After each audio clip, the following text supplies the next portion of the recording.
नमस्कार, प्रणाम। मैं प्रतिमा। स्वागत है आप सभी का हमारे YouTube चैनल में। कैसे हैं आप सभी? आशा करती हूँ कि आप सभी स्वस्थ होंगे और अपनी तैयारी बेहतर ढंग से कर रहे होंगे।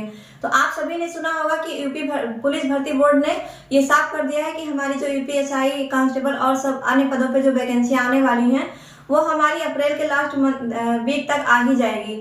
तो इसी के बारे में हम बात करते हैं कि पोस्ट कितने कितने हैं और उसमें कौन सा सिलेबस है, कौन कौन से विषय आते हैं। तो जैसा कि हमारा यूपीएसआई का जो पोस्ट है वह है हमारा 4543 पोस्ट, यानी कि 4543 पोस्ट हमारे यूपीएसआई के हैं। और कुछ पोस्ट हमारे जेल वार्डन के भी हैं और कुछ पोस्ट हमारे कांस्टेबल के भी हैं। तो इन सबका जो सिलेबस है वह लगभग सेम ही है, बस थोड़ा लेवल का अंतर होता है कि कांस्टेबल में थोड़ा हल्का क्वेश्चन होता है, बाकी एसआई में थोड़ा सा उससे टफ क्वेश्चन पूछे जाते हैं। तो हम बात करते हैं कि इनमें कौन कौन से विषय आते हैं। तो पहला विषय हमारा है हिंदी, दूसरा विषय हमारा आता है जीएस और तीसरा विषय हमारा है मैथ। इसके बाद चौथा विषय भी हमारा है रीजनिंग, यानी इन चारों विषयों से हमारे क्वेश्चन पूछे जाते हैं यूपीएसआई में। तो जो हिंदी में क्वेश्चन आते हैं इनका टॉपिक कौन कौन सा है, तो इसमें जो टॉपिक है हमारे वो है पहला वर्णमाला। वर्णमाला मैंने आप लोग को अच्छे से पढ़ा भी दिया है, एक बार हमारे वीडियो पर जाकर के देख भी सकते हैं। और दूसरा है हमारा विराम चिन्ह, संधि, संज्ञा, सर्वनाम, विशेषण, क्रिया विशेषण, शब्द विचार, वचन, लिंग, कारक, पर्यायवाची, विलोम, मुहावरे, वाक्य शुद्धि, वाक्य प्रयोग, अनेक शब्दों के लिए एक शब्द, रस, छंद और अलंकार, वाक्य रचना, क्रिया, अव्यय, हिंदी साहित्य, भाषा का विकास, लिपि रचना। हिंदी साहित्य से हमारे ज्यादा क्वेश्चन पूछे जाते हैं और भाषा के विकास से भी लगभग दो क्वेश्चन से 3 क्वेश्चन पूछे जाते हैं। वहीं हिंदी साहित्य से हमारे लगभग 5 क्वेश्चन पूछे जाते हैं। बाकी और विषयों से लगभग 2 क्वेश्चन, 1 क्वेश्चन, 3 क्वेश्चन ऐसे होते हैं। लेकिन जो हमारा हिंदी साहित्य है और हिंदी भाषा का विकास है इससे लगभग 5-5 क्वेश्चन पूछे जाते हैं। उसके बाद हमारा आता है लिपि, कौन सी लिपि कहाँ से ली गई है ये सब बताया गया है। रचनाएं, किसकी कौन सी रचनाएं हैं, गद्य में और पद्य में दोनों में ही पूछे जाते हैं। इसकी हिंदी के बाद में हमारा आता है जीएस। तो जीएस में कुछ मोटे मोटे टॉपिक जैसे कि इतिहास में हमारा प्राचीन इतिहास, मध्य इतिहास और आधुनिक इतिहास। इन सबसे प्राचीन से लगभग 1 क्वेश्चन, मध्य से लगभग 1 क्वेश्चन, लेकिन आधुनिक से हमारे 3 से 4 क्वेश्चन पूछे जाते हैं। वैसे हमारे भूगोल में आता है विश्व का, भारत का भूगोल और हमारा पर्यावरण। ये तीनों टॉपिक हमारे आते हैं भूगोल में। तो विश्व के भूगोल से हमारा लगभग 1 क्वेश्चन पूछा जाता है, कभी कभार 2 भी हो जाता है। और भारत से हमारे लगभग 3 क्वेश्चन पूछे जाते हैं। अब पर्यावरण से लगभग 2 क्वेश्चन हमेशा आते ही आते हैं। तो ये हमारा हो गया कि इतिहास और भूगोल से पूछे जाते हैं। कंप्यूटर से हमारे 2 से 3 क्वेश्चन पूछे जाते हैं। विज्ञान से हमारे 3 से 4 क्वेश्चन या 2 से 3 क्वेश्चन आते ही आते हैं। अर्थव्यवस्था से हमारे 3 से 4 क्वेश्चन, कभी कभी 5 क्वेश्चन भी पूछ लिए जाते हैं। तो ये भी एक इम्पोर्टेंट टॉपिक है। सबसे इम्पोर्टेंट जो है हमारा जीएस में वो है मूल विधि और संविधान। इन दोनों को मिला करके लगभग 18 से 20 क्वेश्चन पूछे जाते हैं यहाँ पे। इसकी संख्या घट बढ़ भी सकती है, लेकिन लगभग 18 से 20 क्वेश्चन होते हैं इसमें। और जीके और करंट से लगभग 4 से 5 क्वेश्चन हमारे पूछे जाते हैं। तो जो करंट हमारा होता है ये सारे विषयों को मिला करके अर्थव्यवस्था से भी करंट पूछ लिया जाता है। संविधान से भी कुछ केसेस होते हैं जो कि संविधान संशोधन वगैरह जो नया हुआ होता है उससे भी पूछ लेते हैं, ये भी करंट में ही आ जाता है। वैसे हम बात करते हैं कि मैथ में कौन कौन से टॉपिक आते हैं। तो मैथ के जो हमारे संख्या पद्धति से हमारे 1 से 2 क्वेश्चन, कभी कभी 2 क्वेश्चन, कभी 1 क्वेश्चन पूछा जाता है।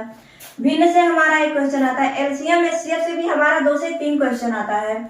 सरलीकरण से हमारा 3 से 4 क्वेश्चन आता है। सरलीकरण यानी कि बॉडमास करनी है, सब के बारे में दिया होता है। औसत से हमारा 1 से 2 क्वेश्चन आता है। प्रतिशत से भी हमारा 4 से 5 क्वेश्चन, ये भी हमारा ज्यादा क्वेश्चन उठाता है। प्रतिशत से 5 से 6 भी हो जाता है। लाभ हानि छूट यानी दर, ये सब से पूछा जाता है हमारा 3 से 4 क्वेश्चन। मिश्रण से भी हमारा कम से कम 2 क्वेश्चन आता ही आता है हमेशा। अनुपात समानुपात से भी लगभग 3 क्वेश्चन होते हैं। समय व कार्य से भी हमारे समय कार्य यानी कि टाइम एंड वर्क से भी हमारे 2 क्वेश्चन होते हैं। चाल, समय और दूरी से 2 से 3 क्वेश्चन आते हैं। और वही हमारा जो ब्याज है, चक्रवृद्धि ब्याज और साधारण ब्याज, इनसे भी हमारे लगभग 2 क्वेश्चन पूछे जाते हैं, 2 से 3। घड़ी व कैलेंडर से भी हमारे 2 क्वेश्चन पूछे जाते हैं। इसके बाद हमारा आता है क्रमचय संचय। ये बहुत इंपॉर्टेंट टॉपिक है, इससे एक से 2 क्वेश्चन आते ही आते हैं। और प्रायिकता भी हमारा एक बहुत जरूरी विषय है, क्योंकि अधिकतर बच्चे जो होते हैं सारे टॉपिक तैयार कर लेते हैं, लेकिन जो क्रमचय संचय और प्रायिकता वाला है इसको कोई नहीं पढ़ता, क्योंकि थोड़ा ये अजीब लगता है सबको पढ़ने में और सब छोड़ देते हैं। लेकिन इससे हर 4 क्वेश्चन पूछा ही जाता है। उसके बाद हमारा जैमिति से भी लगभग 1 से 2 क्वेश्चन पूछे जाते हैं। बीजगणित से भी 4 से 5 क्वेश्चन हमारे आते हैं। वैसे क्षेत्रमिति से भी जैसे द्विविमीय और त्रिविमीय आकृति का जो पूछा था, ये भी 3 क्वेश्चन के लगभग में हमेशा हर साल आते ही हैं। सांख्यिकी में हमारा आ जाता है माध्य, माध्यिका, बहुलक, इन तीनों को मिला करके लगभग 3 से 4 क्वेश्चन कभी कभी पूछते हैं, कभी कभी 2 से 3 क्वेश्चन पूछे जाते हैं। आंकड़ा जो पाई चार्ट होता है, 4.5 दंड चार्ट ऐसे गोला करके बनाया होता है, इन सबसे हमारे जो क्वेश्चन आते हैं वो 3 से 4 क्वेश्चन इसमें भी आते हैं। इसके बाद हमारा आता है रीजनिंग का। तो रीजनिंग में कौन कौन से टॉपिक आते हैं उसके बारे में आगे बात करते हैं। अब हम बात करते हैं कि हमारी जो है रीजनिंग से कितने क्वेश्चन आते हैं, मानसिक अभिरुचि से कितने क्वेश्चन आते हैं। तो इससे भी 40 क्वेश्चन ही आते हैं। और इसमें कौन कौन से टॉपिक आते हैं वो आते हैं सादृश्यता, इससे कि 2 से 3 क्वेश्चन पूछे जाते हैं। वर्गीकरण से भी 2 से 3 क्वेश्चन आते हैं। श्रृंखला से भी 3 से 4 क्वेश्चन हमारे आते हैं। उसके बाद कोडिंग डिकोडिंग से हमारे 3 से 5 क्वेश्चन आते हैं। 3 से 5 क्वेश्चन यानी लगभग 5 क्वेश्चन कोडिंग डिकोडिंग से हमारे आते ही आते हैं। शब्द निर्माण से भी 2 क्वेश्चन आते हैं। शब्दकोश क्रम से भी 2 क्वेश्चन आते हैं। शब्दकोश क्रम मतलब अल्फाबेट से जो कि कौन से क्रम में आएगा, 1 2 3 4 5 ऑप्शन दिए होते हैं, उसमें कौन से क्रम में कौन आएगा पूछ लिया जाता है, जिससे कि 2 क्वेश्चन आते हैं। गणितीय संक्रिया से भी 2 क्वेश्चन आते हैं। क्रम परीक्षण से भी लगभग 1 से 2 क्वेश्चन आते हैं। दिशा व दूरी से भी 2 से 3 क्वेश्चन पूछे ही जाते हैं हमेशा। उसके बाद हमारा आता है रक्त संबंध। रक्त संबंध से हर साल लगभग 3 से क्वेश्चन पूछे जाते हैं। बेन आरेख से हमारा 2 क्वेश्चन आता है। बैठक व्यवस्था से भी हमारा लगभग 3 क्वेश्चन आता है। जो मेज के किनारे इतने लोग बैठे हैं तो कहाँ पे कौन होगा, इसके बारे में पूछा जाता है बैठक व्यवस्था में। पहली परीक्षण में भी 1 क्वेश्चन आता है। आंकड़ों की अपर्याप्तता और पर्याप्तता से भी लगभग 3 क्वेश्चन पूछे जाते हैं। इनपुट आउटपुट से 2 से 3 क्वेश्चन आते हैं। और उसके बाद निर्णय क्षमता से भी 3 क्वेश्चन आते हैं। इसमें लंबा चौड़ा दिया होता है व्याख्या, उसके बाद में उसको समझना होता है और उसमें निर्णय लेना होता है कि किनको हमको रखना है जॉब में, किनको नहीं। तो इसमें भी हमारे 3 क्वेश्चन आते हैं। आकृति की पूर्ति पे हमारा 1 से 2 क्वेश्चन आता है। छिपी आकृति को ढूंढना होता है, इसमें भी 3 क्वेश्चन आते हैं। आकृति की गिनती करनी होती है, उसमें 3 क्वेश्चन आते हैं। जैसे कि कोई आकृति दी होगी, उससे पूछ लेता है इसमें त्रिभुज कितने हैं, इसमें आयत कितने हैं, तो इससे हमारा 1 क्वेश्चन आता है हर साल लगभग। आकृति में बिंदु स्थिति, आकृति में बिंदु की स्थिति पर क्वेश्चन भी लगभग 3 आते हैं कि कटिंग करने के बाद में यहाँ मान लीजिए बिंदु है, तो अगर हम इसको मोड़ेंगे खोलेंगे तो फिर कहाँ पे कितनी बिंदु आएगी। फिर कागज मोड़ना और काटना पे भी 1 क्वेश्चन आता है। पासा व घन से भी 1 से 2 क्वेश्चन आते हैं। न्याय निगमन से हमारा 2 क्वेश्चन आता है। कथन निष्कर्ष से हमारा 1 से 2 क्वेश्चन पूछा जाता है। कथन एवं पूर्वानुमान से हमारे 2 क्वेश्चन आते हैं। कथन एवं तर्क से भी हमारे 2 क्वेश्चन आते हैं। तो इनमें क्वेश्चनों की संख्या लगभग घट बढ़ सकती है। जैसे कि 3 है तो वहाँ कभी 2 भी हो सकता है, 2 है तो कभी 3 भी हो सकता है।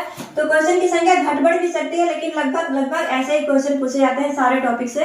तो इन चारों विषयों से हमारा आता है 40-40 क्वेश्चन, यानी कि 40-40 क्वेश्चन का मतलब 160 क्वेश्चन चारों विषयों से मिला करके हो जाता है। और प्रत्येक क्वेश्चन पे हमको मिलता है 2.5 नंबर, यानी कि 2.5 नंबर। और अगर इसमें कोई निगेटिव मार्किंग बिल्कुल भी नहीं है। और इसमें आते हैं कुल मिलाकर के एक विषय से 40 क्वेश्चन का 100 नंबर, यानी कि अगर आपने 40 क्वेश्चन सही कर दिया है तो आपको एक विषय से मिल जाता है 100 नंबर।